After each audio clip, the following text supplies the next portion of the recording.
सत्ता में आने के बाद जमहूरियत के सामने झुकना पड़ता है। ये तिरंगे की जीत है, तिरंगे की फतह है, ये तिरंगे की कामयाबी है कि वो जिनके जहनों में तिरंगे से नफरत, मजबूरन उनको भी तिरंगे के सामने झुकना पड़ा। अजीजान गिरामी, एक बात सुन लीजिए कि हिंदुस्तान की आजादी में ये बताया जा रहा है कि आरएसएस का भी हिस्सा है। यकीनन इस बात पे गुफ्तगू होना चाहिए कि भारत की जंग आजादी में किसने क्या क्या किया।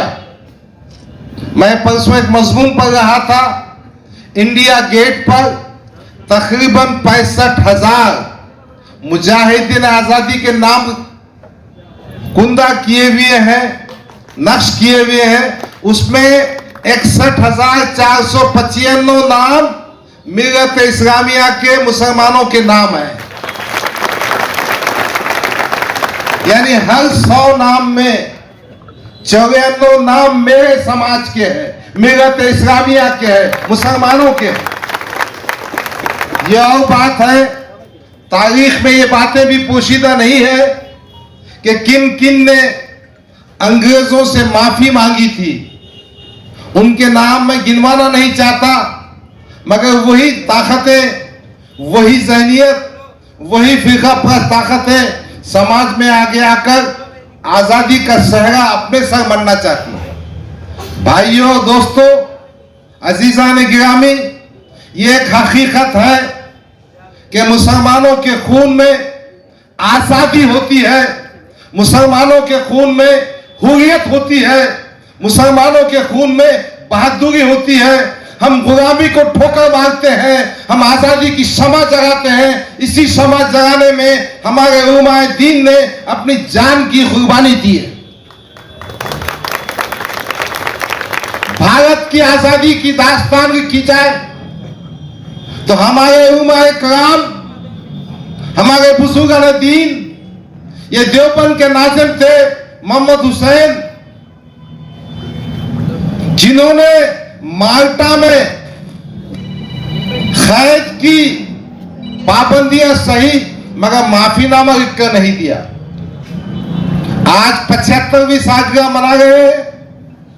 हमको इस बात का भी सोचना होगा, ये हिसाब किताब भी करना होगा कि क्या खोया क्या पाया। ये आजादी के कितने फ्रूट्स हमारे समाज तक, समाज के पिछड़े हुए तबका तक पहुंच सके। क्या आजादी का नाम यह है?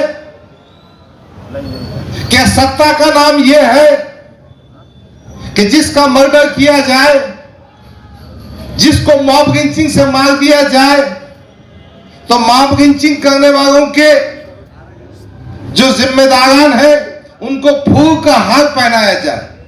हाथरस में दलित बेटी को इज्जत लूटने के बाद जिंदा जला दिया गया, उसकी लाश नहीं दी गई, और जो एक काम अंजाम देने वाले थे उनको सियासी दर्जा दिया गया। क्या क्या सुनाऊं मैं आपके सामने। आजादी का मकसद इंसाफ का मकसद है, आजादी का मकसद मसावात का है, आजादी का मकसद भाईचारा का है, आजादी का मकसद यह है कि तमाम फवायद जो माशी है, जो समाजी है, वो सियासी है, इस देश के तमाम तबकात को पहुंचना चाहिए। आइए आज के इस दिन हम इस बात का अहद करेंगे कि भारत के दस्तूर में जो उसका प्रीएम्बर है, जिसमें लिखा गया है कि इस देश में बसने वाले हर शख्स को मसावात मिलेगी, उसको इंसाफ मिलेगा। माशी मैदान में, समाजी मैदान में, सियासी मैदान में उसको पूरा करने की कोशिश करेंगे। अजीजान गिरामी, ये देश आज मिल्लत इस्लामिया के खिलाफ, दलितों के खिलाफ, पिछड़े हुओं के खिलाफ, पसमानदा के खिलाफ, आदिवासी के खिलाफ नाइंसाफी का काम कर रहा है। क्या कहूं मैं आपसे, क्या क्या बात का आपसे शेयर करूं मैं। आजादी का मतलब हमारे पैगंबर को गाली देने का मतलब है? आजादी का मतलब आपके अकायद के खिलाफ बात करना है? आजादी का मतलब आपको दूसरे दर्जे का शहरी बनाना है?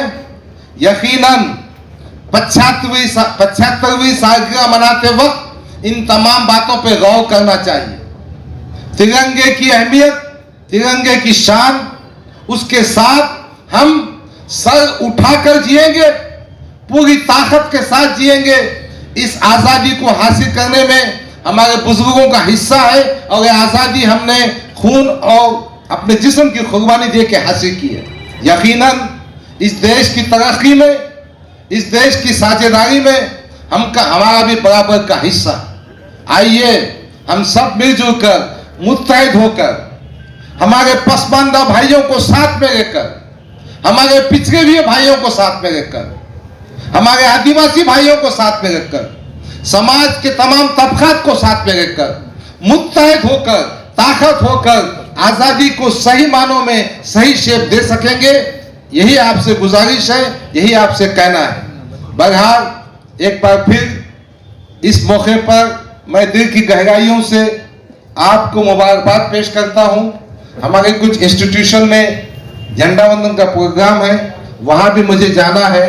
फिर आपकी ये बाइक रैली है जो हमेशा हमारे नौजवान बहुत शानदार तरीके से नज़्म से करते हैं, उसमें भी शरीक होऊंगा। मोहतरम इम्तियाज जलील साहब से मैंने इजाजत मांग कर गई थी कि मुझे पहले कहने का मौका दिया जाए, मैं उनका भी शुक्रिया अदा करता हूँ। बहुत अच्छा प्रोग्राम हमारे समीर भाई उनकी टीम ने मुनाकिद किया है, वो भी काबिल मुबारकबाद है। शुक्रिया, खुदा हाफिज, सलाम अलैकुम।